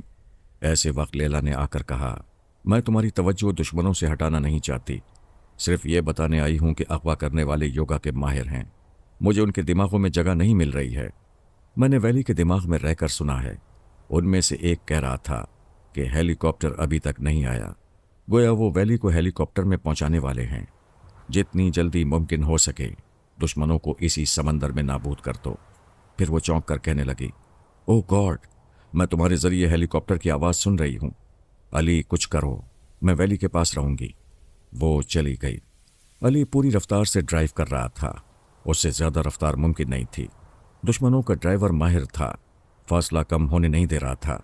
हेलीकॉप्टर की आवाज़ करीब आती जा रही थी। अली ने सर उठाकर देखा। वो सर पर पहुंच रहा था और अगली मोटर बोट तक पहुंचने के लिए परवास नीची कर रहा था। उस हेलीकॉप्टर के साए में रहने के लिए अगली मोटर बोट की रफ्तार कम हुई तो अली ने एक गोली ठोंक दी। तीसरा दुश्मन भी समंदर को प्यारा हो गया। हेलीकॉप्टर से एक सीढ़ी लटकती आ रही थी। तीसरे दुश्मन के बाद चौथे ने मुसलसल फायरिंग शुरू कर दी थी, लेकिन अली ऐसा अनाड़ी नहीं था कि जवाबी फायरिंग करता। उसने गोलियों से बचते हुए सीढ़ियों पर फायर किया। एक तरफ की रस्सी टूट गई, दूसरे फायर में सीढ़ी टूटकर पानी में चली गई। इसे हाजिर दिमागी कहते हैं। उसने हेलीकॉप्टर के जरिए अगवा करने का रास्ता ही खत्म कर दिया था। अब झुंझलाहट का मुजाहरा हो रहा था। हेलीकॉप्टर से फायरिंग शुरू हो गई थी। वो मोटर बोट की समतें बदल बदल कर बचने लगा। उधर लैला ने वैली के जरिए देखा। तीसरा दुश्मन जो गोली खाकर समंदर में गिर गया था, उसकी गन मोटर बोट की सीट के पास पड़ी हुई थी। वैली ने लैला के जेरे असर रहकर अचानक गन को उठाया और चौथे दुश्मन पर गोली चला दी। वो लड़खड़ा कर गिरा। उसने गुर्रा कर वैली को देखा। अब मरते मरते उसे मार डालना चाहता था, लेकिन राइफल वाले बाजू में ही गोली लगी थी। उसने कोशिश करके दूसरे हाथ से राइफल को संभाला, लेकिन वैली के हाथ से चलने वाली गोली ने उसे मौका ना दिया। ड्राइवर ने परेशान होकर पूछा, ए जॉन, क्या तुम्हें भी गोली लगी है? जवाब दो, खामोश क्यों हो? उसने ड्राइव करते हुए सर घुमाकर पीछे देखा। वैली ने उसके मुंह पर गोली मार दी। वो बैठे बैठे उछलकर एक तरफ औंधा हो गया।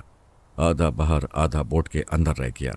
वैली ने उसकी टांगें पकड़कर उसे उल्टाया और हमेशा के लिए बाहर कर दिया। ड्राइविंग सीट पर बैठकर बोट को काबू में करने लगी। नाकाम होने के बाद हेलीकॉप्टर वाले उस पर भी फायरिंग कर रहे थे। लैला बोट का रुख बदलकर उसे बचा रही थी। थोड़ी देर में अली भी फायरिंग से बचता हुआ करीब आ गया। दोनों बोट्स एक साथ चलने लगीं। रफ्तार कम हो गई।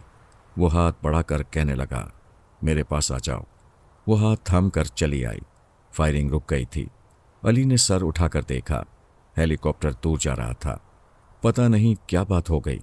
शायद फायरिंग के लिए कारतूस खत्म हो गए, या ईंधन खत्म हो गया, या फिर कोई और मजबूरी होगी। हेलीकॉप्टर वालों ने उनका पीछा छोड़ दिया था। वैली ने उसकी गर्दन में बाहें डालकर खुशी से कहा, तुम जबरदस्त हो। तुमने तन्हा इतने दुश्मनों को मार डाला है, उन्हें भगा दिया है। I love you, I love you. वो उसे दीवाना वार चूमने लगी। वो घबरा कर कहने लगा, बेहतर होगा तुम पहली मोटर बोट में चली जाओ। क्या मैं अच्छी नहीं लगती? मेरा प्यार अच्छा नहीं लगता? दुश्मन अचानक वापस आएंगे और तुम्हारे प्यार को गोली मार देंगे। जरा होश में रहो। पहले जान बचाने की फिक्र करो। वो फिर भी अलग ना हुई। उससे लगकर बैठते हुए कहने लगी, क्या वो वापस आएंगे? नहीं, तुम मुझे डरा रहे हो। प्लीज डैशबोर्ड में देखो, कुतुबनुमा होगा। हम खुले समंदर में हैं। कुतुबनुमा के बगैर समत मालूम नहीं कर सकेंगे। वो डैशबोर्ड खोलकर कुतुबनुमा तलाश करने लगी। लैला ने कहा, वैली को वापस न ले जाना। उसके अगवा का इल्ज़ाम दुश्मनों पर लगने दो। आंटी, मैं समझ रहा था कि आप यही कहेंगी। मैंने कुतुबनुमा को पहले ही सीट के नीचे छुपा दिया है। मैं भूल गई थी कि तुम अपने बाप की तरह चालाक हो। मैं सोनिया के पास जा रही हूँ। उसने सोनिया के पास आकर अगवा की तमाम रूतात सुनाई। फिर कहा, हमारी प्लानिंग के मुताबिक वैली हमारे कब्जे में है। क्या मैं उसके बाप को ट्रैप करूं? रसवंती ने कहा, वैली के बाप को ख्याल खानी के जरिए कभी मुखातिब न करना। अब मुझे बताओ, मैं मना क्यों कर रही हूं? लैला थोड़ी देर तक सोचती रही, फिर कहने लगी, पहले तुमने ही कहा था कि मैं ख्याल खानी के जरिए वैली के बाप और टेलीपैथी जानने वाले भाई को ट्रैप करूंगी। क्या अब इसलिए मना कर रही हो कि उसे दुश्मन ने अगवा किया है? वो बोलते बोलते रुकी, फिर चौंक कर कहने लगी, हाँ समझ गई। वैली को जिन लोगों ने अगवा किया है उनका कोई बड़ा मकसद होगा, और बड़ा मकसद यही है कि उसका भाई टेलीपैथी जानता है। ये अगवा करने वाले किसी खतरनाक तंजीम से या मास्क मैन से ताल्लुक़ रखते हैं। शाबाश, सही समत में सोच रही हो। आगे बोलो। अगर वैली को मास्क मैन के आदमी ले जा रहे थे तो मास्क मैन के टेलीपैथी जानने वाले पास्कल और जो भी सरगर्म अमल होंगे वो वैली के बाप के दिमाग में आते ही होंगे।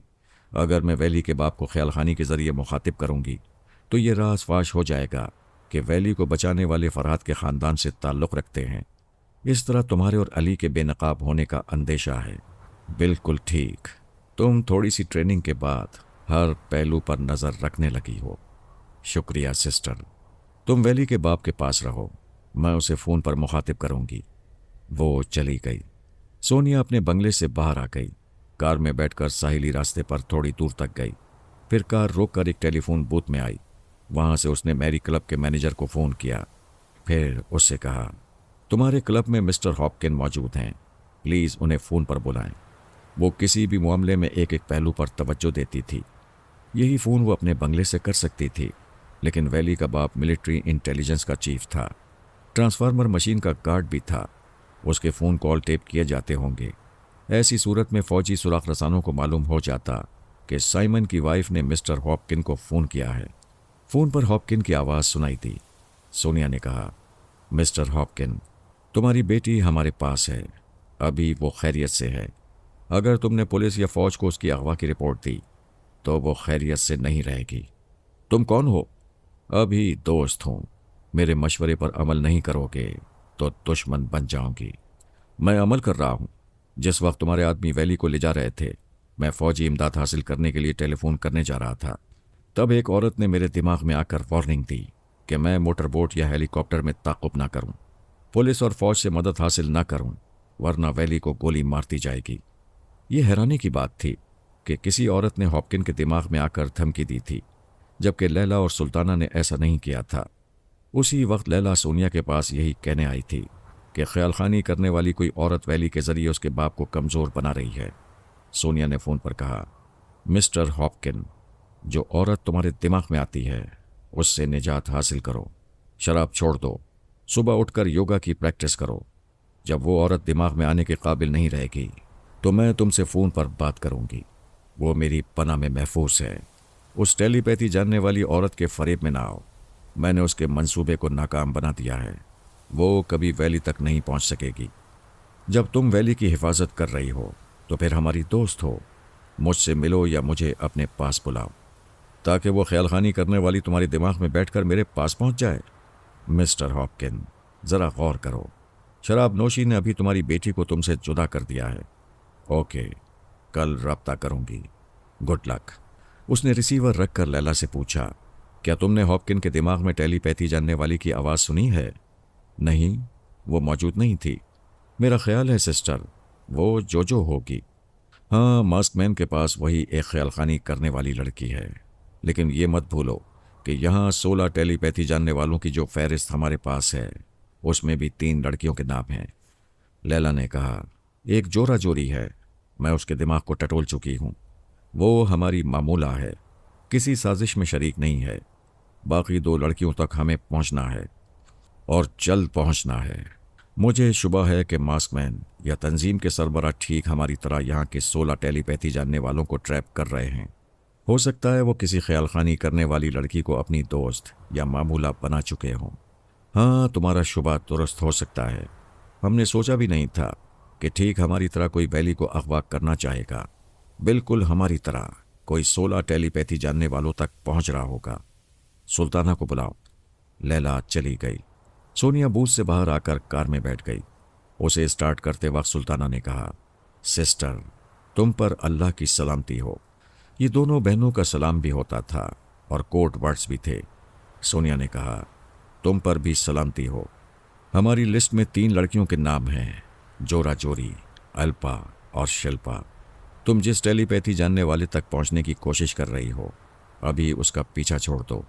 अल्पा और शिल्पा के मुतालिक मालूमात हासिल करो।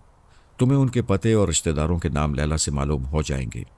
लैला ने कहा, सिस्टर, तुम जानबूझकर अनजान बन रही हो।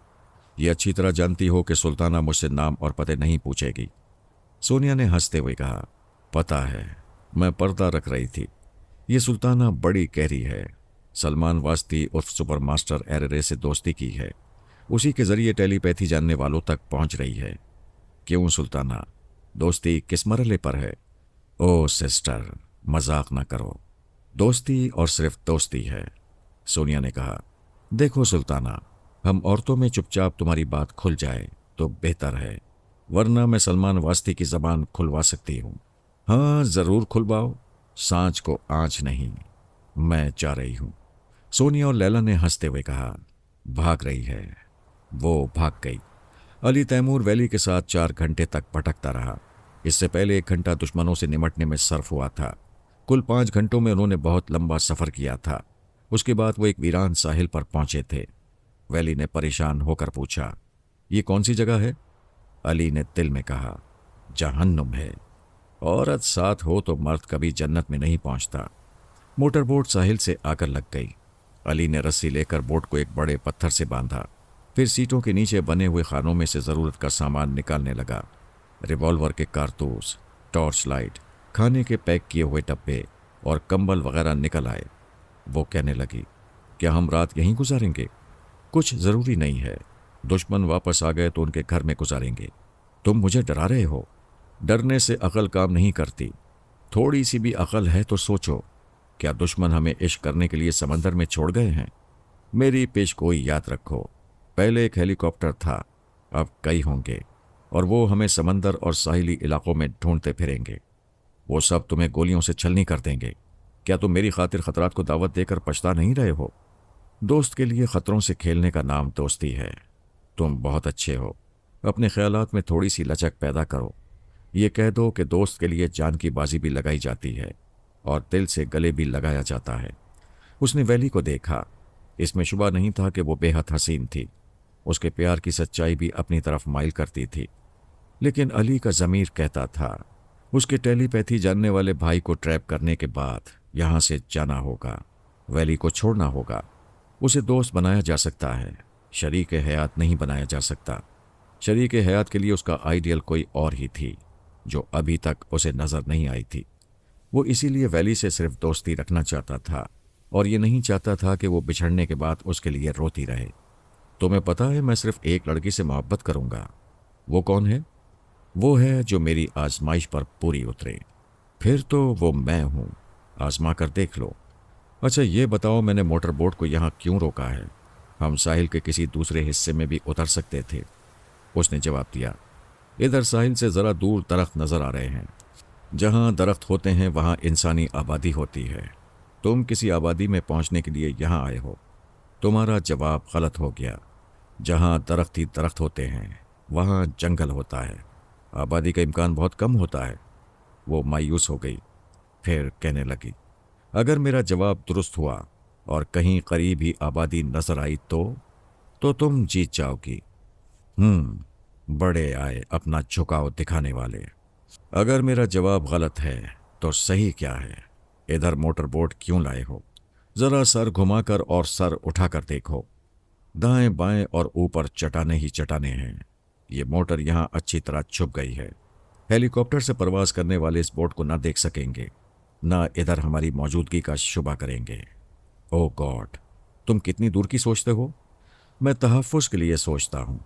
मोहब्बत में अंधा बन जाऊं तो ऐसी तदबीरें दिमाग में नहीं आती। मुझे ताने ना दो। तुम्हारी तरह मैंने भी साहिल पर दरख्त देखे हैं। मुझे आबादी की नहीं, तहफ़्फ़ुज़ की ज़रूरत है। मैंने सोचा हम किसी आबादी की तरफ दरख्तों के साए में चलेंगे तो ऊपर से हेलीकॉप्टर वाले हमें नहीं देख सकेंगे। कमाल है, तुम वक्त से पहले इतनी सारी बातें सोच लेते हो, और मैं जो इतने करीब हूं, मेरे लिए कोई जज्बे वाली सोच पैदा नहीं होती। अली ने गहरी सांस लेकर कहा, हसीनाएं सिर्फ अपनी कदर करवाने पर टिकी रहती हैं। तुम नहीं सुधरोगी। चलो। उसने ज़रूरियात का तमाम सामान एक किट में रखकर उसे पुश्त पर लाद लिया। फिर चट्टानों के साए से निकलकर टॉर्च को रोशन किया। वो साहिली हिस्सा समंदर से ऊंचाई पर था। ऊपर जाने के लिए पत्थरों पर संभल संभल कर पांव रखना जरूरी था। उसने वैली से कहा, तुम मेरे आगे रहो, खुदा ना खास्ता पांव फिसलेगा तो मैं संभाल लूंगा। उसने सहारा देकर उसे एक पत्थर पर चढ़ा दिया। फिर खुद उस पत्थर पर आकर कहने लगा, ऊपर चढ़ो। उसने चढ़ने की कोशिश की लेकिन नाकाम रही। अली ने उसे फिर सहारा देकर ऊपर वाले पत्थर पर पहुंचा दिया। वहां से उसके ऊपर, फिर उसके और ऊपर उसे पकड़ पकड़ कर चढ़ता रहा। वो खुद अपनी कोशिशों से किसी एक पत्थर पर भी ना चढ़ सकी। अली ने बड़ी मुश्किलों से उसे बुलंदी तक पहुंचाया। वो ऊपर पहुंचकर हाँफने लगी। अली ने कहा, यहां ना बैठो, जल्दी चलो। वो हाँफते हुए कहने लगी, अरे जरा दम तो ले लूं, तुम आदमी हो या जिन? मुझे उठाकर चढ़ाते रहे, किट का बोझ उठाकर खुद भी चढ़ते रहे, लेकिन तुम हाँफ नहीं रहे हो। तुम यहां से चलते चलते भी बातें कर सकती हो। आखिर इतनी जल्दी क्या है? यहां से समंदर देखो, कितना रोमांटिक लग रहा है। दूर कहीं से हेलीकॉप्टर की आवाजें आने लगी। अली ने उसका हाथ पकड़कर खींचते हुए कहा, तुम्हारे चाहने वाले आ गए, दौड़ो। वो क्या दौड़ती। अली उसे खींचते हुए दौड़ाते हुए दरख्तों की तरफ जाने लगा। दुश्मनों का खौफ ना होता तो वो दौड़ते दौड़ते गिर पड़ती। फिर दुश्मन ही उसे उठाकर ले जाते, जबकि वो अली का साथ छोड़ना नहीं चाहती थी। हेलीकॉप्टरों की आवाजें आ रही थीं और बहुत दूर आसमान पर जलती बुझती सुर्ख रोशनियों से पता चल रहा था कि इस बार दो हेलीकॉप्टर्स हैं। एक समंदर पर प्रवास कर रहा था, दूसरा साहिल पर उनकी तरफ आ रहा था। करीब आने से पहले ही वो दोनों दरख्तों के साए में पहुंच गए थे। गर्दिश करते हुए पंखे की तूफानी हवाओं से दरख्तों के पत्ते और शाखें हिल रही थीं। हेलीकॉप्टर की सर्च लाइट उन दरख्तों पर से फिसलती हुई गुजर रही थी, लेकिन वो दोनों तक नहीं पहुंच रही थी। हेलीकॉप्टर वहां से गुजर गया। वो इत्मीनान की सांस लेकर कहने लगी, वो नहीं देख सके। तुम बहुत सहीन हो। अगर दरख्तों के साए में न लाते तो। अली ने बात काट कर कहा, प्लीज तारीफें ना करो। एक बच्चा भी समझ सकता है कि दरख्त के नीचे रहने से ऊपर परवास करने वाले नहीं देख सकते, लेकिन तुम्हारा दिमाग बच्चों से भी क्या गुजरा है। मेरी जान, तुम मेरी इंसल्ट कर रहे हो। पता है मेरी मम्मी और डैडी मेरी जहानत की तारीफें करते हैं। ज़हीन होना और बात है, हाजिर दिमागी से काम लेना और बात है। जो लोग मसाइब या ख़तरात से घबरा जाते हैं वो ज़हीन होने के बावजूद जहानत से काम लेने के काबिल नहीं रहते। या तुम्हारी जैसी लड़कियां मुसीबत में भी मोहब्बत के ख्वाब देखती हैं। उन्हें दुश्मन नहीं सिर्फ बॉयफ्रेंड नजर आता है तो वो हाजिर दिमागी भूल जाती हैं। इधर फ्रेंड के साथ जज्बात में बहती हैं, उधर दुश्मन गोली मारकर चला जाता है। ज़रा अपने आप पर गौर करो तो मेरी बात समझ में आ जाएगी। तुम मोहब्बत से समझाओगे तो सब समझ लूंगी। फिर वही मोहब्बत। चलो आगे बढ़ो। वो आगे बढ़ने लगी और हंसते हुए कहने लगी, आज के दौर में तुम्हारे जैसा कोई नहीं है। तुम्हें कई सौ साल पहले पैदा हो जाना चाहिए था। सुना है पिछले जमाने में लड़के बहुत सीधे और शरीफ होते थे, मोहब्बत को गुनाह समझते थे। अली ने जवाब नहीं दिया, तेजी से चलता रहा। उसके लंबे पांव तेजी से चलते वक्त दौड़ते हुए लगते थे। वो दौड़ते हुए कहने लगी, तुम क्या हो? तुम्हारी हर बात दूसरों से अलग है। चलते हो तो मुझे साथ दौड़ना पड़ता है। फिर हेलीकॉप्टर की आवाज़ें सुनाई दी। उन्होंने एक दरख्त के आड़ से देखा। दो सुर्ख रोशनियां जलती बुझती चली आ रही थीं। वो दोनों दौड़ते हुए एक घने दरख्त के साए में चले गए। शाम से ही बादल छाए हुए थे, अब रह रहकर बिजलियां चमक रही थीं। उन्होंने बिजलियों की चमक में देखा, हेलीकॉप्टरों की परवास बहुत नीची हो गई थी। सीढ़ियां लटक रही थीं और मुसल्ला अफराद सीढ़ियों के आखिरी निचले हिस्से में आकर वहां से कूदते हुए जमीन पर आ रहे थे। इसके बाद दोनों हेलीकॉप्टर परवास करते हुए जरा दूर गए। इस बार एक हेलीकॉप्टर से ट्रेसर गोली चलाई गई। ट्रेसर गोली जब फजा में फटती है तो अंधेरी रात में दूर तक कई सेकंड्स के लिए रोशनी फैल जाती है। अली और वैली ने उस रोशनी में देखा, दूसरी तरफ भी मुसल्ला अफराद हेलीकॉप्टर से उतर रहे थे। वो तादाद में 6 थे। इससे कबल उतरने वालों की तादाद भी यही थी। गर्दिश करते हुए पंखों के शोर में कुत्तों की आवाज़ें सुनाई दीं। वैली ने हैरानी से देखा, चंद कुत्तों को एक जाल में डालकर हेलीकॉप्टर से ज़मीन पर पहुंचाया जा रहा था। अली ने एक कदम पीछे जाकर वैली को सर से पांव तक देखा, फिर पूछा, क्या तुम्हारे बदन का कोई कपड़ा दुश्मनों के पास रह गया था? पंखे के शोर में बात सुनाई नहीं थी। वो कहने लगी, अरे क्या कह रहे हो? उसने वैली के कान से मुंह लगाते हुए अपना सवाल दोहराया। वैली ने शरारत से अपना सर घुमा दिया। कान से लगकर बोलते हुए होंठ वैली के और करीब आ गए। जवानी की आंच आई। वो फौरन ही पीछे हट गया। वो मुस्कुराते हुए कहने लगी, मेरा स्कार्फ एक शख्स के पास रह गया था। पंखे के शोर में वैली की भी आवाज़ सुनाई नहीं थी। अली ने इशारे से पूछा, क्या कह रही हो?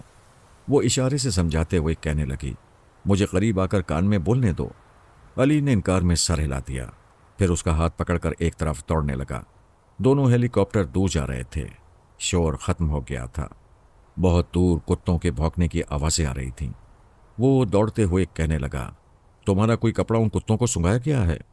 हाँ, वहाँ मैं तुमसे यही कह रही थी कि मेरा स्कार्फ उनके पास रह गया है, लेकिन मैंने तो तमाम दुश्मनों को मोटर बोट में ही ख़त्म कर दिया था। फिर हेलीकॉप्टर वालों को तुम्हारा स्कार्फ कैसे मिल गया? मैरी क्लब के सामने उनका एक आदमी साहिल पर रह गया था। स्कार्फ उसी के हाथ में था। बड़ी मुसीबत हो गई है। हम तारीकी में इंसानों से छुप सकते हैं, इन कुत्तों से छुप नहीं सकेंगे। ये तुम्हारी बू सूंघते हुए पहुंच जाएंगे। वो दौड़ते दौड़ते हाँफने लगी। एक जगह रुक कर कहने लगी, अब मुझ में दौड़ने की हिम्मत नहीं है। वो तुम्हें कुत्तों के जरिए घेर लेंगे, तुम्हें फिर पकड़ कर ले जाएंगे। वो बदस्तूर हाँफते हुए कहने लगी, अरे मैं क्या करूं? मैं कैसे दौड़ूं? अली ने सर घुमाकर देखा। बहुत दूर टॉर्च की रोशनियां इधर उधर हरकत करती दिखाई दे रही थीं। कुत्ते भी भौंक रहे थे और दुश्मनों को उनकी तरफ ला रहे थे। अली ने कहा, अच्छा तो तुम कुत्तों के पास जाओ, मैं चला। वो उसे छोड़कर दौड़ते हुए जाने लगा। वो चीखते हुए पीछे पीछे दौड़ते हुए बोली, अरे तुम्हें शर्म नहीं आती? मुझे मुसीबत में छोड़कर जा रहे हो? उसने जवाब नहीं दिया, मखसूस रफ्तार में दौड़ता रहा। वो उसके पीछे बोलती रही, अपने हौसले के मुताबिक दौड़ती रही, फिर लड़खड़ा कर गिर पड़ी। अली ने पलट कर नहीं देखा, अपनी रफ्तार से दौड़ता चला गया। वो हाँफते हुए गुस्से से कह रही थी, आई हेट यू, मैं तुमसे नफरत करती हूँ। बुज़दिल कहीं के, तुम मर्द ही कब थे? मेरे हुस्न शबाब के इतने करीब रहकर मुर्दा रहने वाला दुश्मनों के सामने मर्द कैसे बनेगा? Damn you, I hate you. कुत्तों की आवाज़ें करीब आती जा रही थीं। थोड़ी देर बाद उस पर टॉर्च की रोशनियां पड़ने लगीं। वो उसे चारों तरफ से घेर रहे थे। दो सियाह रंग के कुत्ते उसकी तरफ कुर्रा रहे थे। वो सहम कर चीखने लगी, मुझ पर कुत्ते ना छोड़ो। मुझसे क्या दुश्मनी है? मुझसे क्या चाहते हो?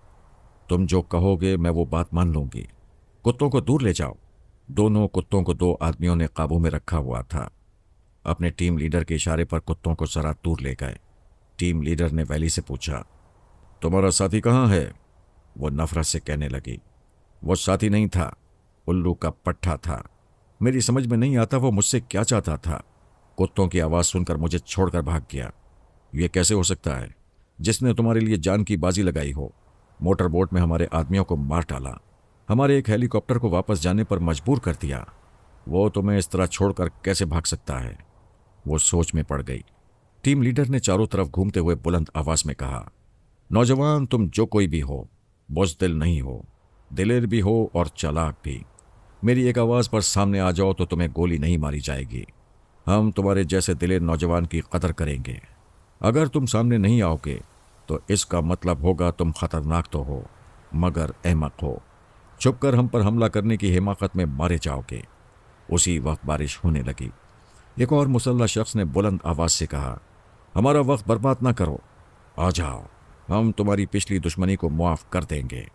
उन्हें कोई जवाब नहीं मिला। बारिश तेज होती जा रही थी। टीम लीडर ने कहा, वो अहमक नहीं है, चालाक है। हमारी बात पर भरोसा करके नहीं आएगा, लेकिन इस लड़की का सच्चा आशिक है तो इसकी इज्जत बचाने जरूर आएगा। इसके कपड़े फाड़ डालो और इसकी तस्वीरें उतारना शुरू कर दो। हम इसकी लुटती हुई इज्जत का तमाशा तस्वीरों के जरिए इसके बाप को दिखाएंगे और इसका यार तो कहीं छुप कर देख ही रहा होगा। लीडर का हुक्म सुनते ही 6 अफराद वैली को ललचाई हुई नजरों से देखते हुए आगे बढ़े। वो रोने लगी, पीछे हटते हुए कहने लगी, नहीं नहीं, मेरे करीब ना आओ, मुझे ये तो बताओ मुझसे दुश्मनी क्या है? एक ने कहा, तेरी तस्वीरें तेरे बाप के जरिए टेलीपैथी जानने वाले भाई तक पहुंचाई जाएंगी। उससे कहा जाएगा कि वो हमारा वफादार नहीं बनेगा, अपनी टेलीपैथी से हमें फायदा नहीं पहुंचाएगा, तो हम ये तस्वीरें आम कर देंगे। उसे कहीं मुंह दिखाने के काबिल नहीं छोड़ेंगे। उसके मम्मी और डैडी को भी कत्ल कर देंगे। ये कहते हुए उसने वैली की तरफ हाथ बढ़ाया। वो एक तरफ हटना चाहती थी, मगर ब्लाउज की आस्तीन हाथ आ गई। उस हाथ ने एक झटका दिया, आस्तीन फटती चली गई। गोरा चमकता हुआ बारिश में भीगता हुआ बाजू नंगा हो गया। हवेस परिस्तों के दीदे फैल गए। मुंह से राल भी टपक रही होगी, लेकिन बारिश के पानी में राल दिखाई नहीं दे रही थी।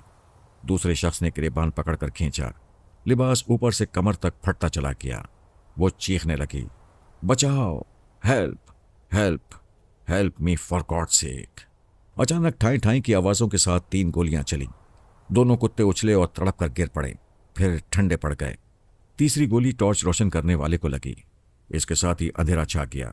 वो तीसरी गोली धमकी थी कि जो भी टॉर्च रोशन करेगा वो निशाने पर आकर मारा जाएगा। ये जंग शुरू करने का कामयाब तरीका था। उसने सबसे पहले कुत्तों को मारकर वैली के सर से यह खतरा टाल दिया था कि जंग के दौरान कुत्ते उसकी बू पर लपकेंगे। फिर टॉर्च वाले को मारकर समझा दिया कि जंग अंधेरे में होगी। जो भी उसे तलाश करने के लिए टॉर्च रोशन करेगा, हराम मौत मरेगा।